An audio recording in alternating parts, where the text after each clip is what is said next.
অবশেষে রাত হয়ে গেল। এইবার আমি গ্রামে যাব এবং মুরগি পাখি যা পাবো তাই খাবো। হ্যাঁ, আজ আমার খুব খিদে পেয়েছে। সকাল থেকে আমি একটাও শিকার করিনি।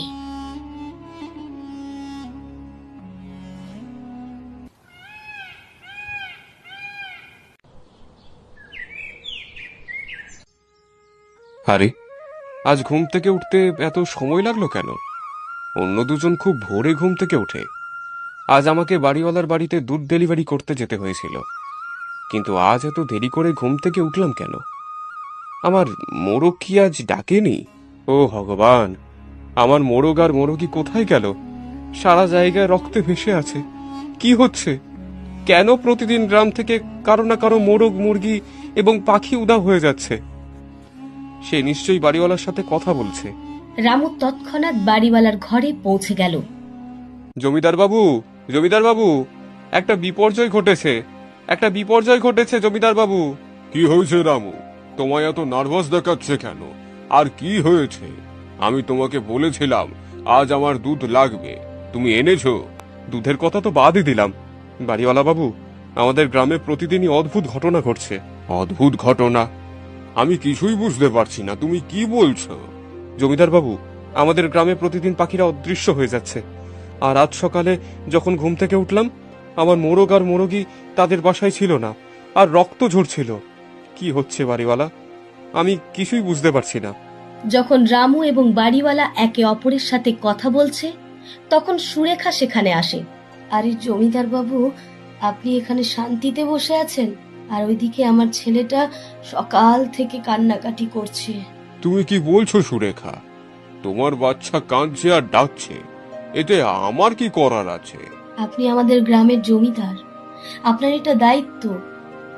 আমাদের গ্রামে প্রতিদিন পশু পাখি মারা যাচ্ছে। গত রাত্রে আমার টিয়া পাখিটিকে আমি খাঁচায় রেখেছিলাম। সকালে যখন বাইরে বেরিয়ে এলাম, তখন দেখলাম সে সেখানে ছিল না। তোমার তোতা পাখি কি উধাও হয়ে গেছে? কি হচ্ছে? রতন জঙ্গল থেকে তার বাড়ির দিকে ফিরছিল। এমন সময় সে দেখতে পেল একটি বানর আহত অবস্থায় পড়ে আছে। ও, এই বানরটা এতটাই আহত যে এটা নিশ্চয়ই এই গাছ থেকে পড়ে গেছে। এই বানরের জন্য আমার খুব খারাপ লাগছে। আমি ওকে আমার সাথে আমার বাড়িতে নিয়ে যেতাম। এই বলে রতন বানরটিকে তার বাড়িতে নিয়ে যায়। ও মা, মা, প্লিজ এসে দেখে যাও। রতনের গলা শুনে কাজরি ঘর থেকে বেরিয়ে আসে। কি হয়েছে রতন? উফ, ভগবান, তুই এই বানরটিকে কোথা থেকে এনেছিস? আর এটা এত কষ্ট পাচ্ছে। মা, জঙ্গলে যাওয়ার পথে আমি এই বানরটিকে আহত অবস্থায় দেখেছি। আমার এটার জন্য করুণা হলো এবং আমি এটাকে এখানে নিয়ে এসেছি। মা, আমরা তার ক্ষতস্থানে ভেষজ লাগাবো যাতে সে তাড়াতাড়ি সেরে ওঠে। দেখ বাবু, তুই খুব ভালো করেই জানিস তোর বাবার মৃত্যুর পর আমাদের অবস্থা কেমন। আমরাই ঠিক মতো খাবার পাই না, তাহলে আমরা কিভাবে এই বাঁদরটিকে যত্ন নিতে পারবো? মা, অস্বীকার করো না। দেখো, আমাদের কাছে কিছুই নেই। গ্রামের সবারই পশু পাখি আছে, কিন্তু আমাদের কিছুই নেই। মা, ও মা, আমরা এটা রাখবো। ঠিক আছে, কিন্তু সে সুস্থ হওয়ার সাথে সাথে তুই তাকে আবার জঙ্গলে ফেরত দিয়ে আসবি। ঠিক আছে। কাজরি বানরের ক্ষতস্থানে কিছু ভেষজ লাগিয়ে দেয়। আমি শুধু রাত আসার অপেক্ষায় আছি। রাত হলেই প্রতিদিনের মতো গ্রামে যাব, আর যা পাবো, মুরগি, মাছ, তাই খাবো। ও ভগবান, এর মানে এই ডাইনি আমাদের গ্রামের পাখিদের উধাও করে দিচ্ছে। আমাকে এটা বাড়িওয়ালাকে বলতেই হবে। যদি এভাবে চলতে থাকে, তাহলে ভবিষ্যতে এই ডাইনি আমাদের গ্রামের সব পাখি ধ্বংস করে দেবে।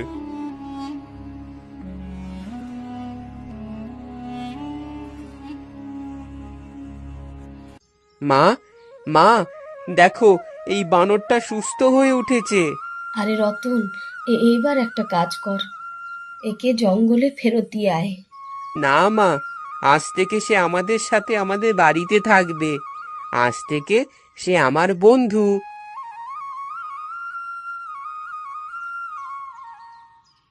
জমিদার বাবু, আজ যখন আমি আমার খামার থেকে বাড়ি ফিরছিলাম, তখন আমি নিজের চোখে দেখলাম একটা ডাইনি আমাদের গ্রামের পাখিদের একে একে খাচ্ছে। রামু বাড়িওয়ালাকে সবকিছু বলে। রাত হলেই প্রতিদিনের মতো গ্রামে যাব, আর যা পাবো মুরগি মাছ তাই খাবো। আমাদের গ্রামে কি কোনো ডাইনি পাখি মারছে?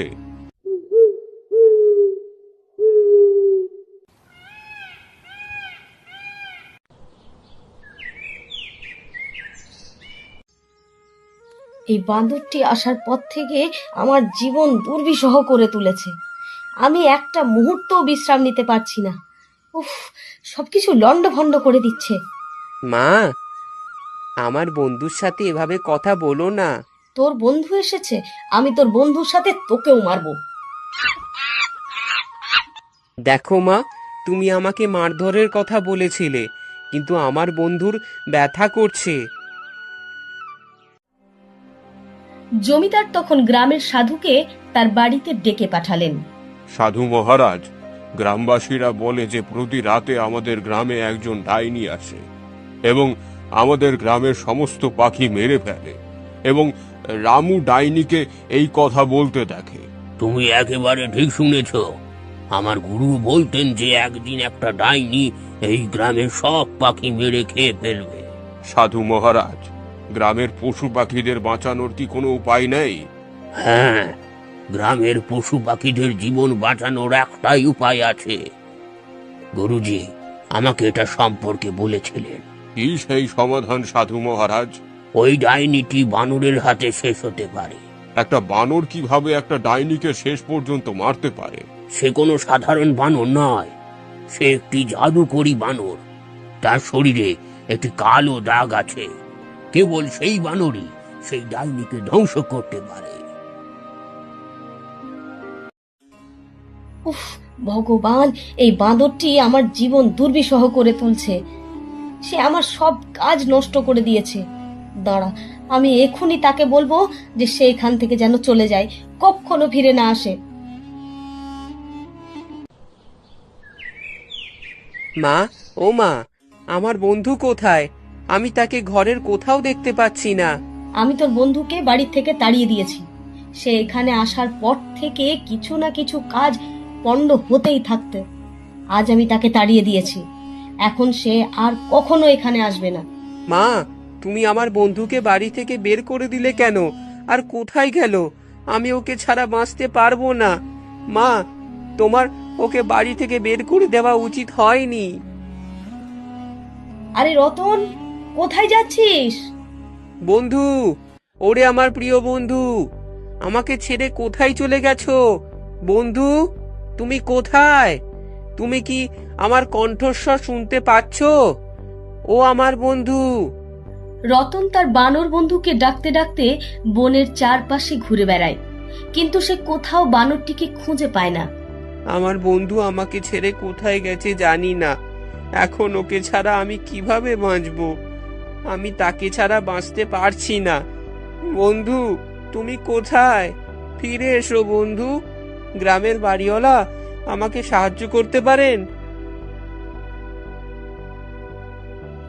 এই কথা বলে রতন গ্রামের দায়িত্বশীল ব্যক্তি হরির বাড়ির দিকে পৌঁছালো।